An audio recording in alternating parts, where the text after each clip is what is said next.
Welcome to News Mongolia, where we bring you the latest stories and updates from across the nation and beyond. I am Batsir Namshar.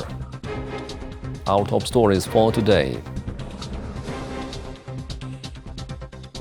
Vice President of China Zheng was welcomed at Sukhbaatar Square.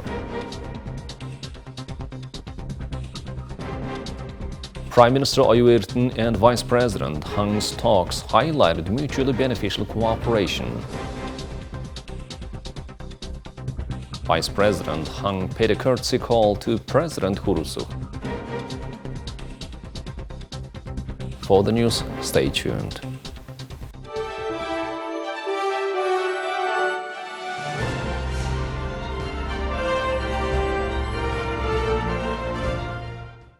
At the invitation of Mongolian government, Vice President of the People's Republic of China Zheng's official visit to Mongolia was held on September 6th through 8th. On September 7th, Prime Minister L.Oyun-Erdene Namsra extended a warm welcome to Vice President Zheng at Sukhbaatar Square. Following a report from the commander of the State Honor Guard of Mongolia, the national anthems of both nations were played. Prime Minister L.Oyun-Erdene and Vice President Zheng paid their respects to the state ceremonial white military banner of Mongolia, and Vice President Zheng acknowledged the State Honor Guard. The Prime Minister and Vice President met with Mongolian and Chinese officials and also paid their respects to the statue of the great Emperor Genghis Khan. On September 7th, Mongolian Prime Minister L.Oyun-Erdene and Chinese Vice President Zheng held official talks at the government palace. Both leaders expressed satisfaction with the progress of the comprehensive strategic partnership between Mongolia and China. They emphasized the importance of maintaining regular high-level exchange, coordinating development policy goals, and working collaboratively to address cooperation issues. Prime Minister L.Oyun-Erdene highlighted that fostering long-term sustainable relations and mutually beneficial cooperation with China remains a key foreign policy priority for Mongolia. He also expressed his satisfaction with the expansion of bilateral relations and cooperation across various sectors. The Prime Minister stressed the importance of enhancing bilateral cooperation for the success of the new government's action plan, which includes economic, regional development and human development policies. This includes connecting the two countries' ports by rail, increasing import capacity for agricultural products, oil and hazardous chemicals, and cooperation in renewable energy, industry, science, technology and humanitarian projects. He also emphasized the need to advance subsidized loans and grant projects. The two countries set a goal to boost bilateral trade to $20 billion by 2022. Last year, trade volume reached $17.6 billion, reflecting active collaboration between the two nations. Prime Minister noted that linking the Kashus-Khat-Gansmot port by rail strategically benefits both countries. He requested increased cooperation from the Chinese side on railway border connection projects at the Shivehurun-Sikhe, Chobasan-Bichukt, Bichukt-Zung-Khatavch, and Heng-Mandal ports. He also proposed collaboration on infrastructure projects in Ulaanbaatar and working together on renewable energy projects such as Irdenburg hydroelectric power plant. The two leaders agreed to the updated project list for the Economic Corridor construction program and committed to accelerating its implementation.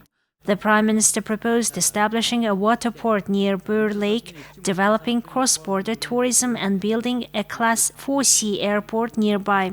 This project could significantly support the T-Road initiative to boost cross-border tourism between Mongolia, China, and Russia. Vice President Zheng relayed greetings from Li Qiang, the Prime Minister of the People's Republic of China.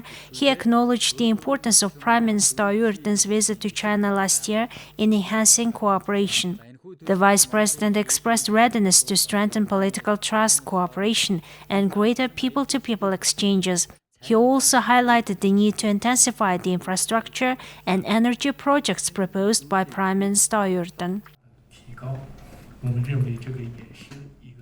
Vice President Zheng of the People's Republic of China paid a courtesy call to Mongolian President U.Khurelsukh. President U.Khurelsukh praised dynamic progress in Mongolia-China relations and cooperation. Reflecting on his participation in last year's Belt and Road International Cooperation Summit in Beijing, he recalled his meeting with Chinese President Xi Jinping and reaching mutual understanding on various issues. He also conveyed his greetings to his Chinese counterpart. Amidst significant anniversaries and bilateral relations, President U.Khurelsukh emphasized that Vice President Han's visit symbolized a commitment to deepening Mongolia and China's comprehensive strategic partnership.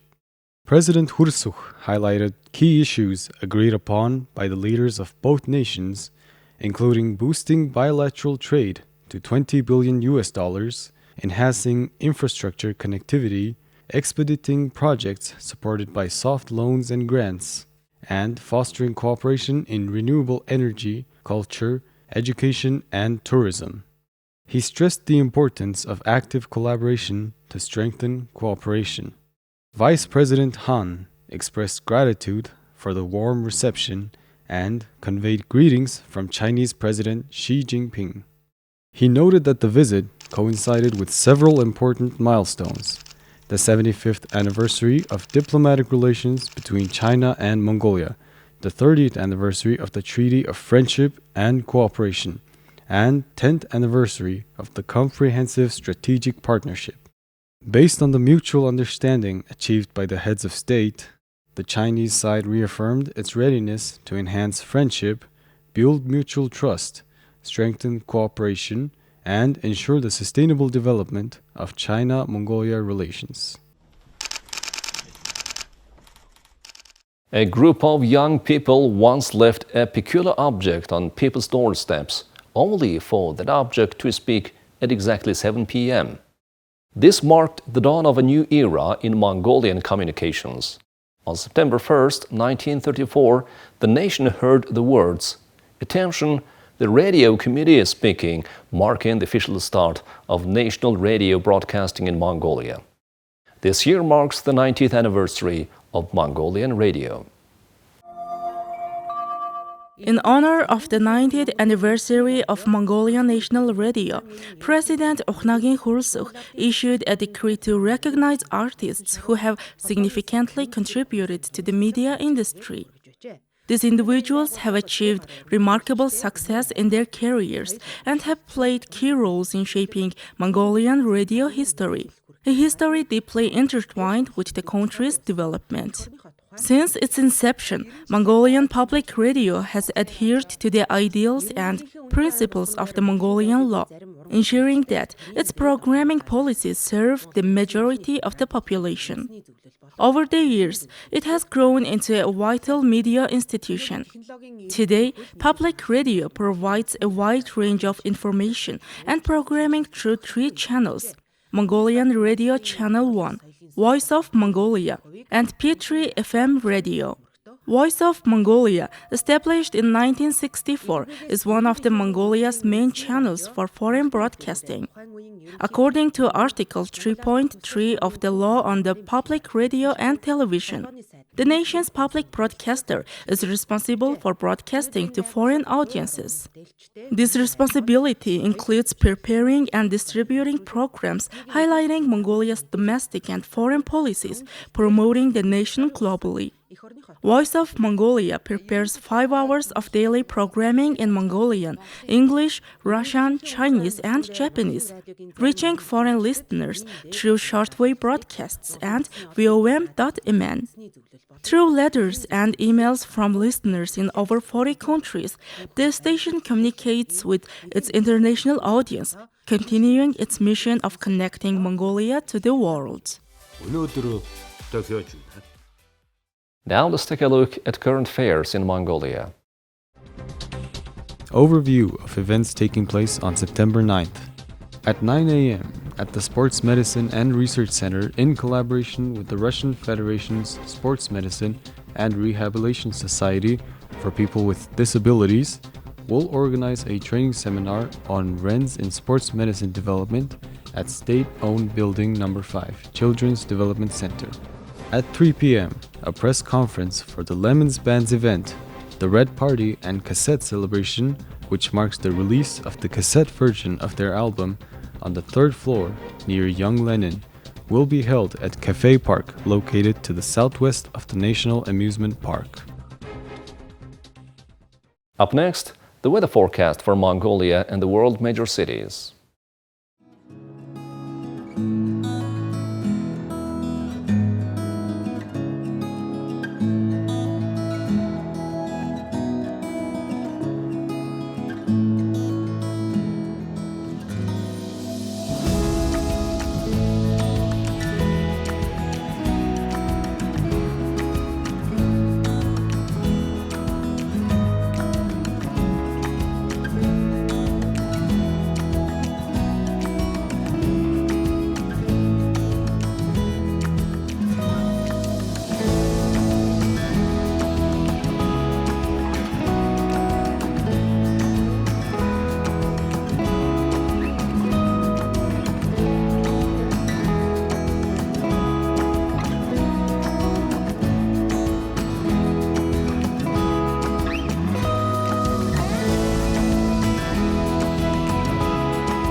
Well, that's all for today. Thank you for staying with us.